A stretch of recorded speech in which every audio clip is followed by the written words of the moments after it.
خلک څه غواړي د خپرونې خوږو او قدرمنو کتونکو د کونړ ولایت د پیج درې د کلیګل سیمې له راغلی یم چې له دې وړاندې د ټلویزیون هیڅ ټیم دلته نه دی راغلی دا چې لله الحمد د اسلامي امارت په راتګ سره د امنیت چارې لا ټینګې شوي او پیاوړي شوي دي هر سړی کولی شي چې په ډاډه زړه باندې د افغانستان په لرو پرتو سیمو هره درې ته هر سړی کولی شي په ازادانه ډول د سفر وکړي د ملي راډیو ټلویزیون دا ټیم چې راغلی د عامې روغتیا ریاست د دې دعوې په بنا باندې چې د اسلامي امارت په راتګ سره 15 واحدونو کې هغه ځایونه چې د جمهوریت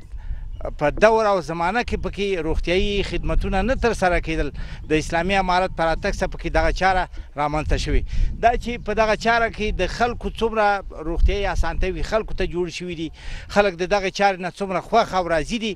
دا به پخپله د خلکو واورو امید او آرزو مې دا ده چې تر پایه راسره پاتې شئ او ملتیا مې وکړئ قدرمنو لیدونکو دا سیمه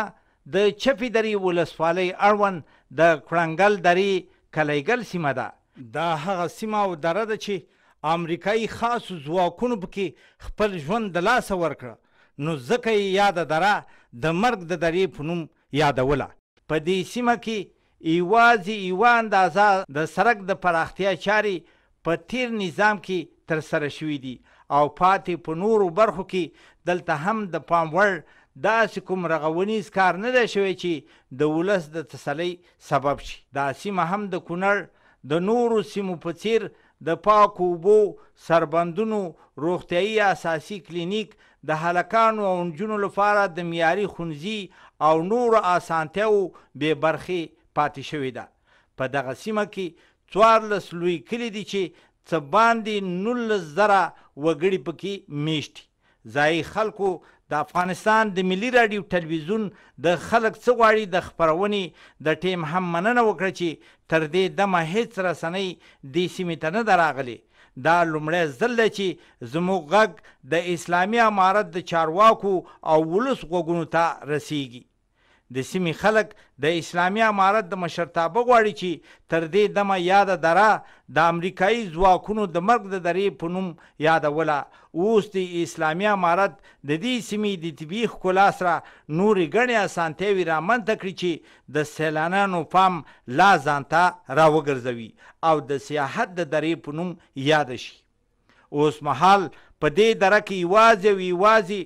د وړ مؤسسې په مالي همکارۍ او د کونړ ولایت د عامې روغتیا ریاست په تخنیکي همکارۍ پکې یو BHC یا اساسي روغتیایي مرکز جوړ شوی چې د سیمې د څه باندې 19,000 خلکو ډېرې روغتیایي ستونزې ورسره راکمې شوي دي زما ګل سید نوم دی دومره اسانتیا دومره موږ ته امنیت راغلی دی چې د اندازې نه باره هر څه تنګ او سختې په موږ تېرې شولې او موږ ډېر په تکلیف او په دغه کې وو او اوس شکر دی ډېر مننه ده د دې مؤسسې نه او د دې حکومت نه زموږ موږ ته ډېر آرام پیدا شو او ډېره مننه کوو او زموږ دا یو مشکلات ډېر دی چې دا د اوبو دغه دی راته او بل دا ځای چې دغه شي نو موږ ته چې دا کلینیک رسمي شو ځای تعین شي او په هغه ځای کې موږ نوی کلینیک جوړ کړو او ښه په دغه په اساس باندې نوم مې سمیع الله دی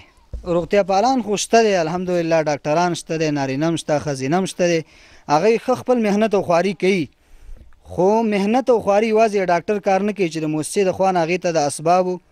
جوړجاړی وشي او هغو ته برابر شي دلته چې اسباب برابر شي نو ډاکټر به په هغې خدمت وکړي په یوازې په لږه دوایي باندې په لږو ګولیو باندې د ډاکټر صاحب او د ډاکټرانو که نارینه یو که ښځینه نو دا پوره لاسرسی نه کېږي اسبابو غوښتنه کوو موږ د مؤسسې نه چې موږ ته د اسباب د کلینیک برابر کړي تر څو د دې خلکو هغه ضرورتونه په صحیح طریقې سره بشپړ شي بسم الله الرحمن الرحیم نوم مې قیام الدین دی د چپې درې د کلیګل کلي اوسېدونکی یم ستونزې خو ډېرې ستونزې کلینیک تر څنګ دا سړک هم نه و بس مریض به بس په کټ کې به ماچو جنازه کې بس یو موړه خېج او بله کوزېږه کنډاګل ته چې به مرسو یا به مړو یا به ژوندی و اولني نفر دلته تاسو یو د راډیو تلویزیون والا او دغه کومک والا چې دی اولني هم دا وړ موسسه ده چې راغلې ده موږ بس مننه کوو کور یې ودان او بس دغه شان 15-16 نفر داسې تللي دي چې امبولانس نشته د په لاره کې سا ورکلې ده داسې موټر نه پیدا کېږي چې مریض ځای ته ورسوي یا داسې په وخت باندې نه پیدا کېږي. سړی ورته زنګ وایي راشي کلینیک خوا ته راشي بس مریض وخت دا ماشوم را سره مریض دی تب همدغه همدقسې مریض دي. دې نه وړاندې کله کله داسې څوک راشي تاسې راشئ ډاکټران در سره څه ډول چلن کوي دوا درکوي که یې نه درکوي؟ ښایسته چلند نه سره کوي ډېر ته خوشحاله. کله ناکله به داسې هم شوي خورې دا مور او ماشوم تکلیف لري مثلا د دې ځای نه روان شوي د دې نه وړاندې دا کلینیک نه خپل ژوند مور د لاسه ورکړی یا ماشوم زیږېدلی؟ ډېر ورکړی دی. هو که مخکې خو دا نه و لکه ژوند یې د لاسه حتما ورکوه چې دا څونه رانږدې شو نو هغه نو ژوند اسان شو. نوم زما حاجي حبیب رسول او د سر د هغه نه چې بیا کله الله پاک د طالبانو اسلامي حکومت راوست نو چې موږ لاړو موږ عریضې وکړې نو دا د طالبانو او د موسسو د خوا نه د الله تعالی کومک و او د موږ سره کومک وکړو او د موږ سره اوس ډېر خوشحاله ډېر پې دغه یو ډېر پې اباد دي زموږ دا ډېر لرې کلي دي او د دې ملي راډیو د تلویزیون نه موږ مننه کوو چې دا دلته راغلي د اوسه پورې موږ ته دا په دې څلوېښتو کالو کې دي راغلی د عنصریان د وروستي انقلاب نه رانیولي د ننه پورې موږ ته دلته څوک نه دي راغلي او د موږ سره دغه نه نو اوس الله پاک دغه مهرباني وکړه او ستاسې په تکلیفونو او ستاسې په رامنډو او ځلو باندې الله پاک موږ ته هم لږ اساني پیدا کړه. نوم مې انجینر صاحب عبدالرازق وطن دی د کلیګل د کلي اوسېدونکی. زمونږ په دې زندګۍ او په ژوند کې دا اولنی ځل دی چې د ملي تلویزیون والا دلته راله او موږ نه انټرویو او یا تپوسونه کوي. اول د دې نه ډېره مننه کوو او په دویم نمبر کې دا ده چې یعنې موږ دلته اوسېږو او زمونږ یادېږي نو دا اولنی ځل دی چې دلته دا د ورلډ موسسې والا راله او دلته کلینیک جوړ کړو. د دې نه هم ډېره مننه کوو چې مقصد دا دی دلته دا کلینیک راغی او بل دا سړکونه هم زموږ خراب دي اوس هم موږ ته ستونزې دي نشو کولی چې یو مریض موږ انتقال کړو سیتامې ته او هغه په وخت باندې هغې ته ډاکټران د شفا او د خدمت دغه وکړي دا مراجعې وکړي. یوه روغتیا پاله په دې روغتیایي کلینیک کې د مور او ماشوم د روغتیایي اسانتیاو او هغه ماشومان چې سوی تغذیه دي د مرستې په اړه وایي. دلته چې دی دا کلیګل چې دی دا ډېر نفوس لري تقریبا چې 19,000 نفوس دی د دې نو موږ ته چې دی د ورځې ډېر مریضان راځي 150 مریضان خو زما د ورځې شخصي مریضان دي. هغه مریضان ته زه خدمت کوم چې مخکې د ولادت نه وروسته د ولادت نه او د ولادت په وخت کې د ولادت نه وروسته او داسې نه. د ملي تلویزیون قدرمنو لیدونکو دا سیمه د دانګام ولسوالۍ اړوند د لوی ګورېګا په نوم یادېږي چې د لوی ګورېګا سربیره پکې ګڼ شمېر نور لوی او واړه کلو ترڅنګ پکې ګڼې بانډې شته چې د څه باندې 7,000 وګړي پکې میشت دي. د سیمې دغه طبیعي ښکلا د سیلانانو زړونه ځان ته مایله کړي دي خو بدرنګې جګړې زموږ ټولې ښکلاګانې په ویرانو بدلې کړي دي. دا ولسوالي په ټوله کې د ډیورنډ فرضي کرښې ته پرته ولسوالي ده خو لویه ګورېګا او ترڅنګ پراته کلي او بانډې د یادې فرضي کرښې سره وصل دي. د هېواد ډیری وګړي د یادې ولسوالۍ پرتو کلو او بانډو ته د سیل او سیاحت لپاره راځي. په دې سیمه کې تر دې دمه د بیا رغونې په نوم هیڅ داسې بنسټیز کار نه دی شوی چې پر مټې د دې سیمې د اوسېدونکو د ستونزو په اوارۍ کې په کار راشي چې نه پکې پاکې اوبه نه د دوی د دې کمو ځمکو لپاره پکې د اوبو کم سربند نه کوم روغتیایي اساسي کلینیک او نه هم د دوی د ماشومانو لپاره د ښوونځي کومه معیاري آبادي. خو د سیمې خلک یوازې د دغه روغتیایي سب سنټر چې د عامې روغتیا ریاست په تخنیکي همکارۍ او د ایمای مؤسسې په مالی مټ د دې سیمې د وګړو په روغتیایي برخه کې څومره اسانتیاوې راوستي خوښ او راضي دي. نوم مې سمیع الله دی او د ګورېګا د کلي اوسېدونکی یم او په خپله مریض یم نن کلینیک ته راغلی یم د علاج دپاره. خدمت دې وشو؟ وشو. خوشحاله وې که څنګه؟ ډېر ته خوشحاله ډېر راضي وې. څه پکار چې په دې سیمه کې وشي روغتیا په برخه کې؟ د روغتیا په برخه کې چې دلته دې کلینیک ته دغه ورکړی شي یو تعمیر دغه شي دولت نه زموږ دا غوښتنه ده چې یو رسمي تعمیر دلته جوړ شي او کو د امبولانس سیستم وشي نو ډېر به ښه ځکه چې خلکو ته مشکل دی تکلیف دی د دې ځای نه چې سیدآباد ته مریضان انتقالېږي نو ډېر زیات مشکل دی. نوم دې راته واخله. نازبین غونډه دره پې خوشحاله ده. پخوا دلته کلینیک چېرته و هېڅ شی نه و تکلیف دغه ته بتلو اسمار ته چغسرې ته او دغه علاقو ته به ګرځېدلو ډاکټران ممکاته او دا سخت او تکلیفونه را باندې اوس راته پوره سهولت دی دلته لنډ مریضان پیدا شي دلته راځي دلته دې ځای بل کاروبار شي هر څه ټول په دې ځای باندې کار روان دی. نوم مې طلا محمد دی ځکه چې مخکې په دې علاقه کې دلته که مونږ ماشوم سینه بغل شو ولادي مریض به پیدا شو یعنی بل مشکل به پیدا شو مونږ به دې ځای نه په موټر کې یا به موټر پیدا شي راته یا به پیدا نه شه د انګام ته به هم چې رساو دغه ځای به هم کاسمار ته رساو ډېر غټ مشکلات سو په لار کې مخامخ کېدو یا به هغه مریض ژوند د لاسه ورکړه په لاره کې که ژوند به یې لاسه ورنه کوو کلینیک ته به مو رساو نو هغه به داسې شی و چې هغه ډاکټر به پرې بیا وس نه راته چې دا زر کنټرول شي.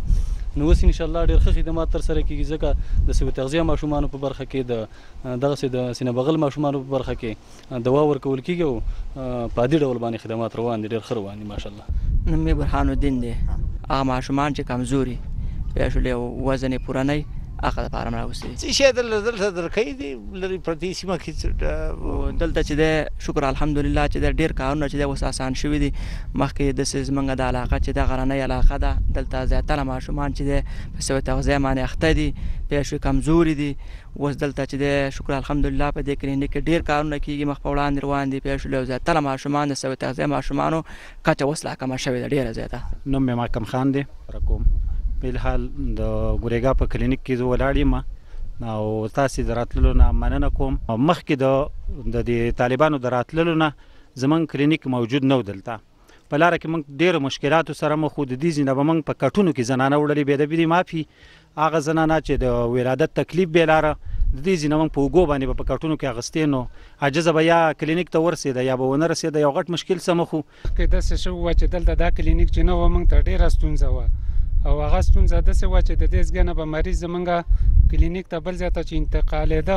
نو ډېر مشکل و په لاره کې موږ ته. اوس شکر الحمدلله اوس دومره اسانتیا د دې کلینیک د راوړنې سره موږ ته جوړه شوې ده چې زموږ د مریضانو غور دلته کېږي صحیح ده او دا پیل ځل دی چې تاسو رالی او زموږ سم دا مرکه وکړه او زموږ مشکل ته تاسو ودرېدئ ستاسو نه هم ډېر خوشحاله یو د ډاکټرانو د پرسونل نه هم ډېر خوشحاله یو چې زموږ د عوامو خدمت ته لاسرسي باندې ولاړ دي دې ځای کې که نه. اوس الحمدلله هېڅ تکلیف نشته دی اوس دې څخه سهولت راغلی اوس یو تکلیف دلته دی چې دا ماشومان د شپې لږه زنانه ډېرې زیاتې راځي دلته او د دې قابلګۍ دغه نشته دلته د شپې نه. موږ دغه غواړو چې الله پاک دغه هم وکړي چې دا تکلیف او مشکل حل شي او نور الحمدلله اوس دلته هر څه ښه صحیح شوي اوس ته ډېر خوشحال یو موږ ته ډېر راضي وو الحمدلله بس د دې په راتګ موږ ډېر خوشحاله یو سهولت برابر شوی. یو تن روغتیافال عبدالمجید بیا وایي په دې سیمه کې په هره برخه کې مشکلات شته خو د دې شتو امکاناتو نه په ګټې اخیستنې سره به د ولس په روغتیایي خدمتونو کې هیڅ ډول ستړیا احساس نه کړو. د صحت د مسؤل په صفت دلته چې مخکې دا کلینیکونه کم اوس څه اندازه زیات شوي دي نور هم غوښتنه دا ده چې مطلب زموږ واړه ګورېګا ده قاسم دی نور ځایونه دي دا کلینیکونه باید هلته هم وغځېږي ځکه د انګام جغرافیه تاسو ویل ده ټوله غرنیزه ده ځکه سرکونه وران دي او جغرافیه غرنیزه ده باید موبایل ټیمونه راشي خلکو ته د روغتیا په برخه کې هغه اسانتیاوې موږ کوشش کوو چې نور برابر شي. د تلویزیون قدرمنو لیدونکو تاسو خلک څه غواړي د خپرونې لیدونکي یاست. دا د اسداباد ولایتي روغتون دی چې د کونړ ولایت د دولتي او غیر دولتي وګړو سربیره پکې د نورستان ولایت اکثر مریضان ورته د درملنې په موخه راځي. یاد روغتون د سردار محمد داود په واکمنۍ کې په 4 جریبه ځمکه کې